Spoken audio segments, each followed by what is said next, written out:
Hey guys, welcome back, and we're going to be recapping the first two games of the Champions League, the quarterfinals, the first legs, Real Madrid and Bayern versus Arsenal and Sporting. We got a lot to talk about, so let's get into it. First, we're going to start with the way more exciting game, Real Madrid versus Bayern. And my main takeaways from this game, and I have a couple. First, we have to start off, and I was correct in this in my predictions. Bayern looked like the better team. Bayern just looked like the better team. I don't think that's a shocking take to anyone, but they looked like the better team today. I thought that Bayern, specifically from the attack standpoint, just looked, again, phenomenal. Really, those first 60 minutes, they looked phenomenal. I mean, they should have had a goal early on. They didn't capitalize. Great passing down the stretch of the end of the first half. They eventually get their goal with Díaz. Again, just beautiful, beautiful passing, beautiful hold-up play by Kane to help out Díaz there. And then we get right out of the half, literally right out of the half. Olise has the ball. He is about to take one of those curling shots that he always takes, which ends up forcing the two Real Madrid defenders to come down and try to defend him. All of a sudden, there is just an open space with Kane, and he launches it in. Realistically, that's probably saved by Courtois if he's playing, but still, that's a what if. He didn't play. And Bayern are up 2-0, just taking advantage of it just like that. Real Madrid would end up eventually getting a goal. Mbappé does end up getting his goal, and it was a beautiful pass by Trent. I'll give him that. And then I did want to give credit to Real Madrid. I did think that by the end of the game, really a little bit before the goal and then pretty much to the end of the game, I felt like Real Madrid actually finished the game pretty solidly. I felt like they were coming back in the game a little bit. And really, that's my one big critique for Bayern, was the fact that Bayern let Real Madrid kind of have a little bit too much belief heading into the second leg. I mean, again, I thought that Real Madrid had momentum by the end of the second half. I thought that they were having more chances. It felt like they were on the ball more. And I just felt like Bayern probably could have scored a few more goals as well early. Again, you could have scored that first one within the first 10 minutes. And then I think it was Olise got the ball. Either he was pushed down in the box or he either had an assist to someone. I can't remember. It was right before the game ended. But he had a decent opportunity, or someone had a decent opportunity. Like I felt like Bayern on a better day could have put up 3 to 4 goals, being serious. Now, we also could say the same thing about Real Madrid, because Neuer just making multiple saves today. I mean, phenomenal saves. I think he had an 8.2 rating today. He single-handedly stopped Mbappé from scoring multiple times. I don't know how Mbappé missed that one chance. It was in the first half. I don't know how he missed that.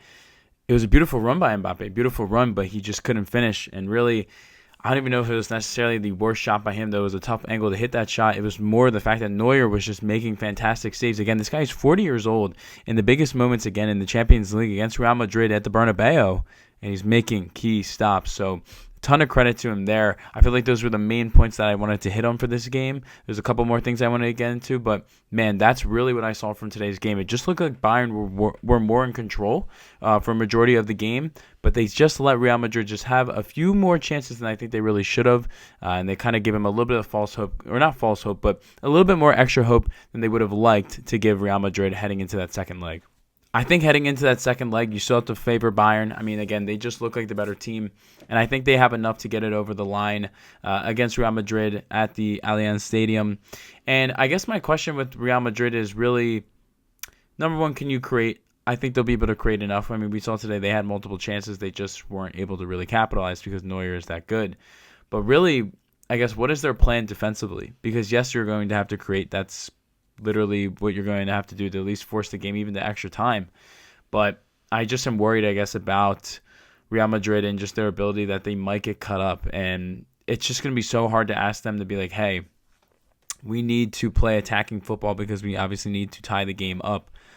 But also, if you let up even one goal early on to Bayern, I mean, it could be wraps. Like, Bayern are just so good, specifically at home. They're always good at home, I feel like, especially in the Champions League. And I just feel like it's going to be really tough. Again, we saw the quality really from all these guys. I mentioned it specifically in the preview. The big three. Harry Kane, beautiful goal, beautiful build-up play to Luis Díaz. Luis Díaz scores as well. Olise is, all over the pitch today, killing Real Madrid defenders left and right. And then he attracts too much attention. That leads to a Kane goal. I just feel like that's going to be a lot to overcome for Real Madrid. And again, from what we've seen from Real Madrid, I mean, we saw it again on the weekend versus Mallorca. They can be had defensively. They will score. But they can be had defensively. I guess my biggest question for Bayern is, can Bayern capitalize on what they had? I feel like Bayern looked so good today, but again, they just didn't put Real Madrid away. Now, maybe that's because they were on the road in the Bernabeu. All these things happen. It's folklore at this point. But I just felt like at times that Bayern, again, they just could have gone up more. And will they, I guess, capitalize on those chances if they're given them versus Real Madrid, which I expect there to be more chances because, again, they're going to have to attack. I think there's going to be ways to exploit that in the next leg. Credit to Vincent Kompany, though. He has his team playing phenomenal football, and a win over Real Madrid would be just great in the Champions League. So we'll see what happens, but I would say heading into the next leg, I'm not going to do predictions. We'll do a video on that, but yeah, that's kind of where my thoughts are with Real Madrid and Bayern. Now on to Arsenal versus Sporting. As an Arsenal fan, again, not a pretty win. It wasn't pretty, but at this point, I'm done expecting these games to be pretty. And I really was just trying to stay positive and trust the fact that Arsenal were going to get it done because we know what Arsenal's record is in Europe this last year. It's been phenomenal. And this pretty much was the same exact script as the Bayern Leverkusen game.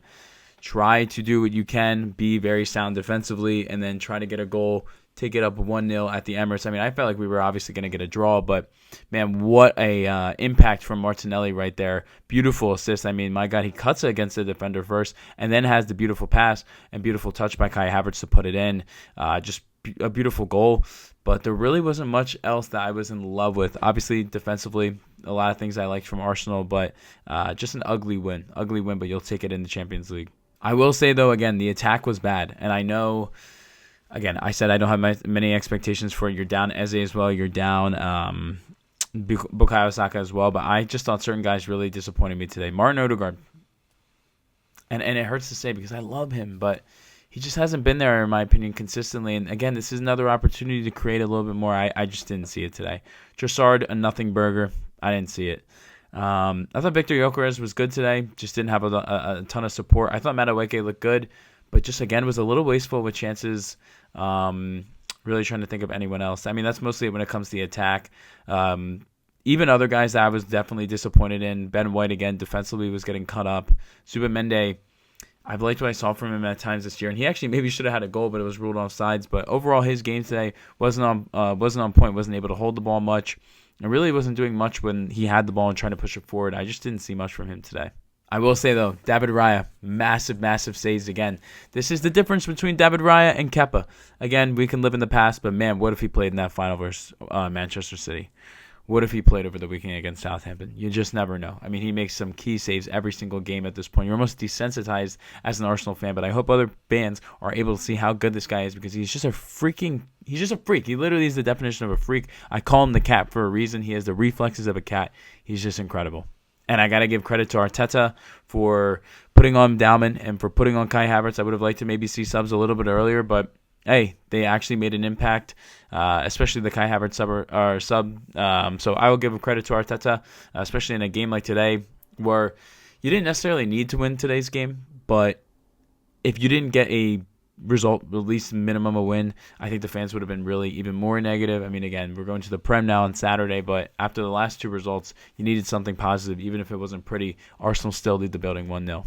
We'll see how this goes. I'm not going to do a full prediction for the second leg, or I'll do that in another video, but not in this video. But I guess some just brief thoughts. I think Arsenal should be able to handle it comfortably. I have Arsenal winning 3-1 over 2 legs. So maybe Sporting get a chance, but I just think it's going to be tough. And we saw it again today. Sporting were a physical team. I thought they did a good job. They got away with a few fouls, in my opinion.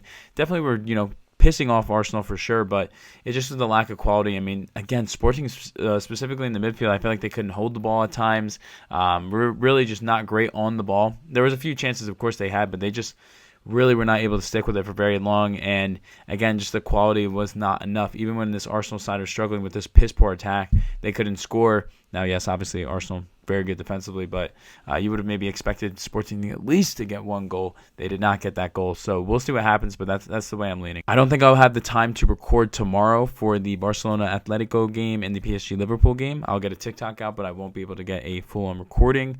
So expect to see that from me probably Thursday, hoping Thursday. But regardless, just wanted to talk about these games. These are my thoughts. Again, not the most in-depth analysis, but it's the Champions League. It's the quarterfinal. We got to talk about it. So just wanted to get my thoughts out there. If you made this far in the video, I greatly appreciate you. If you like this video, feel free to give it a like. If you like this type of content, feel free to subscribe. We're going to be continuing to break down the Premier League and the Champions League and other big stories in the football world. Drop any of your thoughts down below, and my TikTok will be in the description below as well. So if you made it this far, again, thank you so much. I will see you guys on the next one. Peace, guys.